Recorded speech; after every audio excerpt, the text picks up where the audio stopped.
আজ আমরা বেরিয়ে পড়েছি এমন একটি জায়গায় যাওয়ার জন্য যেখানে প্রাকৃতিক সৌন্দর্য এবং ঐতিহ্য একসাথে মিশে রয়েছে।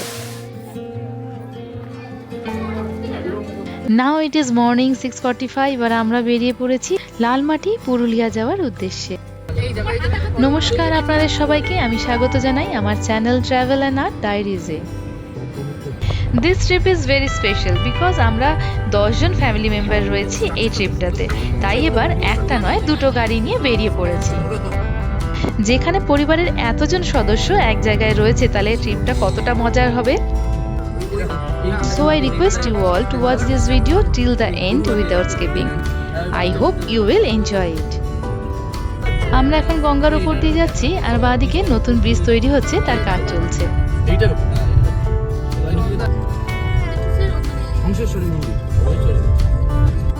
আমরা পুরুলিয়ার গড় পঞ্চকোট যাচ্ছি, সেই জন্য আসানসোল দিয়ে কুলটি হয়ে গড় পঞ্চকোট পৌঁছবো।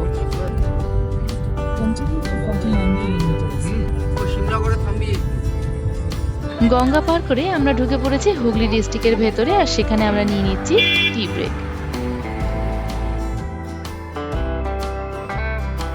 আমরা এখন পৌঁছে গেছি সিমলাগড়ের কালীবাড়ি। এখানে মায়ের দর্শন করে পুজো দিয়ে আমরা বেরিয়ে যাব আমাদের ডেস্টিনেশনের উদ্দেশ্যে।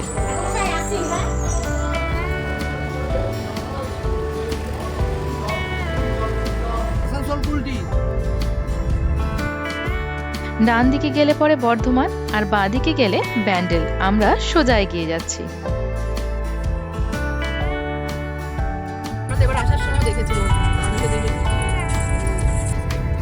আমরা অনেকক্ষণ ধরে জিটি রোডের ওপর দিয়ে যাচ্ছি, রোড কন্ডিশন বেশ ভালো।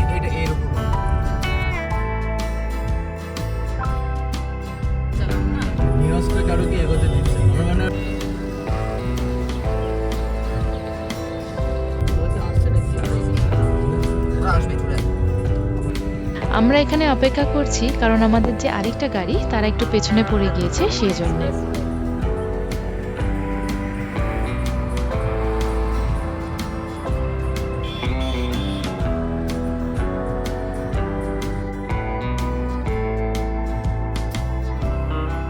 এতক্ষণ আমরা জিটি রোডের ওপর দিয়ে আসছিলাম, এখন আমরা দুর্গাপুর এক্সপ্রেসওয়েতে উঠে পড়েছি আর এখন ঘড়িতে বাজে 9:30।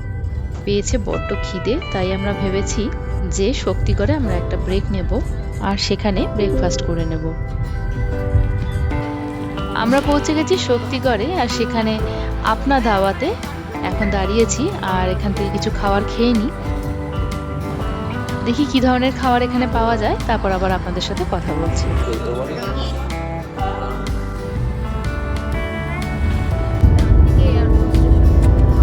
আপনার ধাবাতে বেশ ভালোই লাগলো খেয়ে। আপনাদের কাছে জানার আছে শক্তিগড়ে আর কোন কোন জায়গা আছে যেখানে ভালো খাবার পাওয়া যায়। আপনারা অবশ্যই আমাকে কমেন্ট করে জানান। নেক্সট টাইম যখন আমি আসবো তখন অবশ্যই সেখানে খাবার ট্রাই করব। ডান দিকে খেয়াল করলে দেখতে পাবেন যে ধোঁয়া উঠছে, সেটা হলো শক্তিগড়ের সিমেন্ট ফ্যাক্টরি। সামনে মোড় থেকে ডান দিকে বর্ধমান শেষ, এখান থেকে 108 মন্দির একদম কাছে, 1 কিলোমিটার। 108 মন্দির গিয়ে বাঁদিকে না, গিয়ে ডান দিকে। এই বৌদিকে বলো না তুমি, ডান দিকে কি বাদিকে জানে না ভুলভাল। ডান দিকে কি আবার ডান দিকে, তারপরে বাঁদিকে। আরে আমরা এই ছোট গাড়ি 100 টাকা নিয়ে যাচ্ছি, এই বিরাট ব্যাপার। এমন করি টাকা নিল না, আমার কমিশনে পেলাম না। অনেকক্ষণ NH-19 এর মধ্যে দিয়ে আসছি আর সেখানে বিভিন্ন জায়গায় দেখছি কাজ চলছে, কারণ এটা 4 লেন থেকে 6 লেনে আপগ্রেড হচ্ছে। বাঁদিকে যে মিলটা দেখতে পাচ্ছেন সেটা হলো রাইস মিল। বর্ধমানে এরকম অনেকগুলো রাইস মিল রয়েছে। এখানে বস্তা বোঝাই করা কতগুলো ট্রাক্টর একটার পর একটা সারিবদ্ধভাবে দাঁড়িয়ে রয়েছে।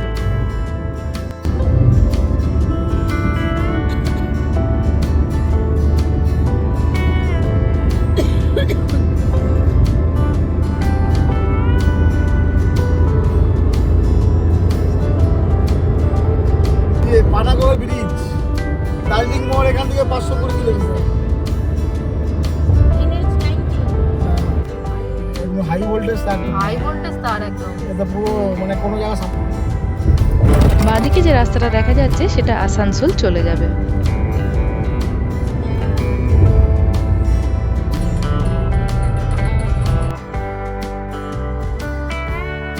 এখানে সামনে যে ট্রাক্টরগুলো যাচ্ছে সেগুলোর মধ্যে কয়লা রয়েছে।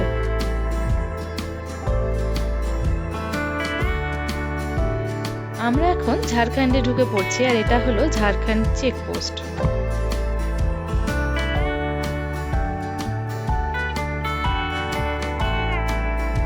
বরাক নদীর ওপরে যে ব্রিজটা রয়েছে তার উপর দিয়ে আমরা এখন যাচ্ছি, আর এই বরাক নদীটাই পরবর্তীকালে দামোদর নদীর সাথে গিয়ে মেশে।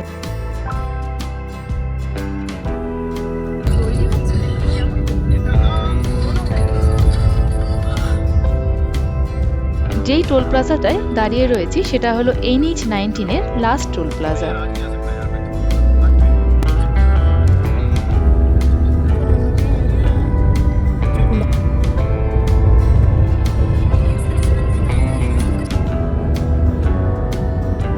এখান থেকে 3 কিলোমিটার পরে চিরকুন্ডা, তারপর আমরা পৌঁছে যাব পাঞ্চেত ড্যামে।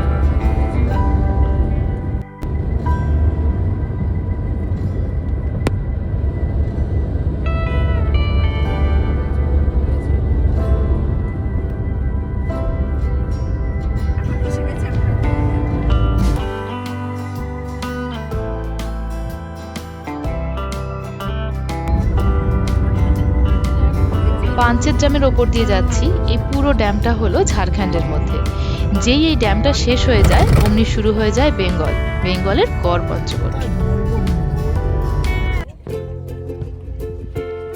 এখানে সিঁড়ি রয়েছে, সেটা দিয়ে আমরা পাঞ্চেত ড্যামে নিচে নেমেছি আর সেখান থেকে ছবি নেওয়ার চেষ্টা করছি। এখানে অনেকগুলো বোট রয়েছে আর বোটিং এর ব্যবস্থাও রয়েছে। বোটগুলো সব ম্যানুয়াল, এখানে কোনো মোটর বোট নেই। এখানে প্রচুর জল, কত জল দেখুন, তাই জন্য বোটিং করতে এখানে দারুণ লাগতো, কিন্তু এত রোদ সেই জন্য আর আমরা কেউ এখানে বোটিং করলাম না। আর এখানে বেশিক্ষণ দাঁড়াবো না, চলে যাব আমরা হোটেলের দিকে। আমরা রওনা দিয়ে দিয়েছি হোটেলের দিকে যাওয়ার জন্য। আর দেখলাম বাঁ দিকে কেমন সুন্দর মেলা বসেছে।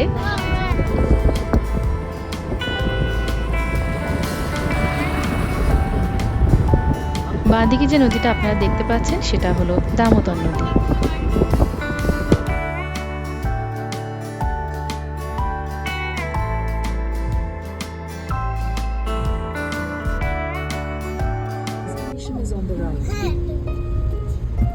After a 6-hour journey, we have finally arrived at Nature's Resort in Gor Panchakot.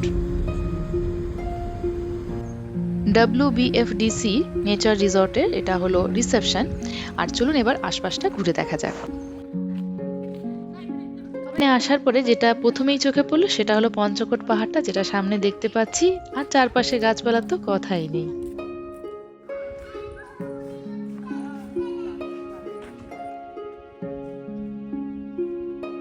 রুমে ঢুকতে পারলাম না, রুমটা এখনো ক্লিন হয়নি, তো ততক্ষণে আমরা এই চারপাশটা ঘুরে দেখি। প্রচুর গাছপালা, দেখেই মন ভালো হয়ে যায়। আবার এদিকে একটা দোলনাও রয়েছে।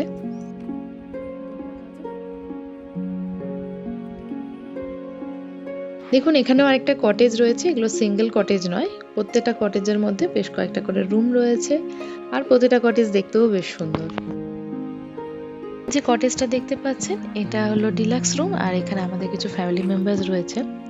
এত গাছপালা, তাই চারপাশের এনভায়রনমেন্ট ভীষণ শান্ত এবং স্নিগ্ধ।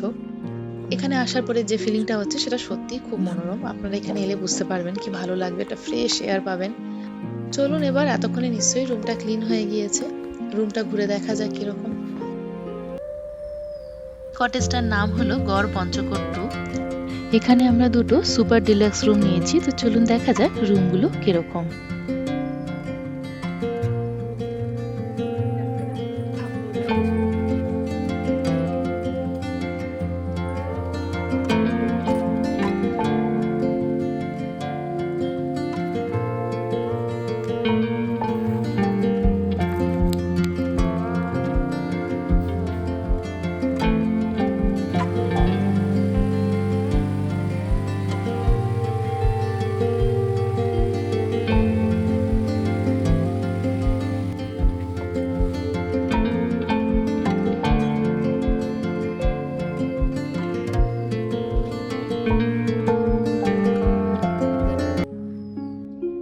আপনাদের রুমটা কেমন লাগলো আমাকে অবশ্যই কমেন্ট করে জানাবেন। আর এটা হলো নেচার রিসর্টের রেস্টুরেন্ট।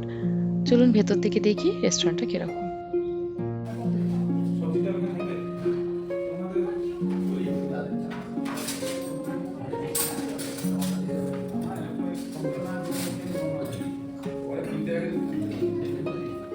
খাবারের অর্ডার দিয়ে দিয়েছি, কিছুক্ষণ টাইম লাগবে রেডি হতে। ততক্ষণে আমরা চলে এসেছি রেস্টুরেন্টের পাশে যে পার্কটা রয়েছে সেখানে। বেশ সুন্দর লাগছে, এখানে দোলনায় বসে ঝুলছি আর এই জায়গাটা দেখতেও খুব সুন্দর। আপনারাও দেখুন, আপনাদেরও ভালো লাগবে। এখানে এসে আমি প্রথমবার হরিতকির গাছ দেখলাম।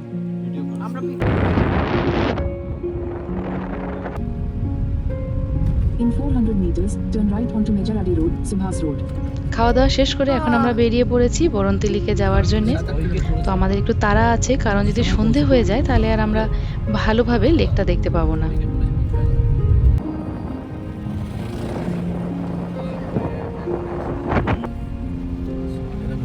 Distance between nature resort to Boronti Lake is 18 kilometre.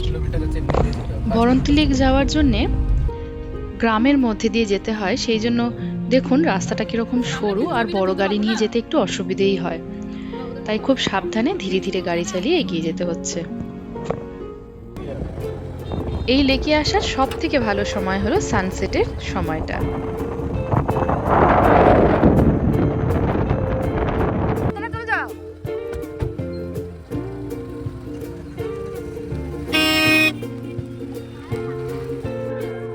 Baranti lake আপনাদের কেমন লাগছে আমাকে কিন্তু অবশ্যই কমেন্ট করে জানাবেন।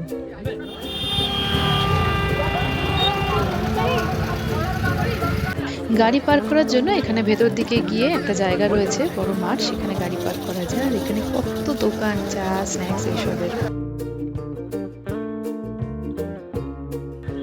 পাহাড়ের যে শ্যাডোটা জলের ওপর পড়েছে সেটাকে দেখতে অপূর্ব লাগছে। ওদের সাথে কথা বলে জানতে পারি ওরা সবাই স্কুলেই পড়াশোনা করে, তবে ওদের বাবা মা বাড়িতে এই সময় থাকে না, কাজে বাইরে থাকে, আর ওরা ঘুরে ঘুরে খেজুর পাতা দিয়ে এভাবে জিনিস বানায়। আরো জানতে পারি বাচ্চাগুলোর কাছ থেকে যে ওদের পায়ে জুতো নেই, সেই জন্য ওরা এগুলো বিক্রি করে জুতো কিনবে। শুনে খুব খারাপ লাগলো, তাই ওদের কাছ থেকে জিনিসগুলো এমনি টাকা দিয়ে দিয়েছিলাম। রিসর্টে ফিরে এসে এখানে চা আর স্ন্যাক্স খেতে খেতে কালকের প্ল্যানিং করা হচ্ছে। আজকের দিনটা সবাই মিলে মজা করতে করতে খুব ভালো কেটে গেল। আবার কালকে বেরিয়ে পড়বো আরো কিছু নতুন জিনিস দেখার জন্য। তো আজকের ভিডিওটা আমি এখানেই শেষ করছি, দেখা হচ্ছে আবার পরবর্তী ভিডিওতে। ভালো থাকবেন, সুস্থ থাকবেন, ধন্যবাদ।